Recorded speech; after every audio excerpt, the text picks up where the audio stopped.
Markus 16 ayat 1-8. Setelah lewat hari Sabat, Maria Magdalena dan Maria ibu Yakobus serta Salome membeli rempah-rempah untuk pergi ke kubur dan meminyaki Yesus. Dan pagi-pagi benar pada hari pertama minggu itu, setelah matahari terbit, pergilah mereka ke kubur. Mereka berkata seorang kepada yang lain, "Siapa yang akan menggulingkan batu itu bagi kita dari pintu kubur?" Tetapi ketika mereka melihat dari dekat, tampaklah batu yang memang sangat besar itu sudah terguling. Lalu mereka masuk ke dalam kubur dan mereka melihat seorang muda yang memakai jubah putih duduk di sebelah kanan. Mereka pun sangat terkejut.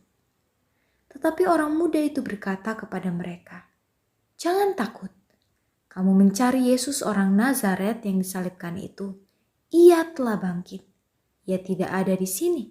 Lihat, inilah tempat mereka membaringkan dia.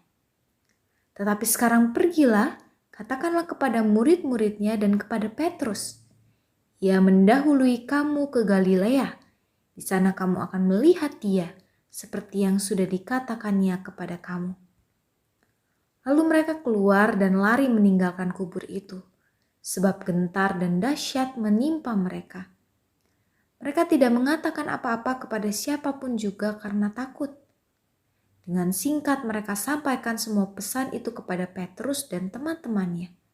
Sesudah itu, Yesus sendiri dengan perantaraan murid-muridnya memberitakan dari timur ke barat berita yang kudus dan tak terbinasakan tentang keselamatan yang kekal itu. Maria Magdalena, Maria ibu Yakobus, dan Salome menjadi para perempuan yang menyatakan kesetiaannya. Pagi-pagi benar mereka bergegas pergi ke kubur Yesus sambil membawa rempah-rempah untuk meminyaki tubuh Yesus. Apa yang dilakukan oleh para perempuan itu menunjukkan kesetiaan mereka, bahwa cinta mereka kepada Yesus tidak pernah padam. Meski Yesus tidak seperti apa yang orang banyak harapkan. Karena cinta dan kesetiaan para perempuan ini, mereka dipakai untuk menjadi saksi pertama kebangkitan Yesus. Mereka lah yang pertama mendapati kubur Yesus yang kosong, dan mereka lah yang berjumpa dengan malaikat Tuhan. Bukan para murid Yesus yang dekat dengannya yang berjanji akan setia. Justru para perempuan yang lemah inilah, para perempuan yang suaranya tidak didengar inilah yang menyatakan imannya dalam kesetiaan mereka. Sedangkan para murid sibuk bersembunyi dan lari karena ketakutan mereka. Ketika para perempuan datang ke kubur Yesus, mereka menemukan batu telah terguling dan tubuh Yesus tidak berada di tempatnya. Mereka berjumpa dengan malaikat Tuhan yang menyatakan kebangkitan Yesus. Meski takut dan gentar, para perempuan ini memberitahukan apa yang mereka saksikan kepada murid-murid Yesus yang sedang bersembunyi. Berita inilah menjadi awal mula munculnya pengharapan dalam diri para pengikut Tuhan pasca kematiannya. Dalam kelemahan para perempuan ini mereka tetap setia. Bahkan ketika ancaman dan kekecewaan mengintai, mereka tetap teguh pada cintanya bagi Tuhan.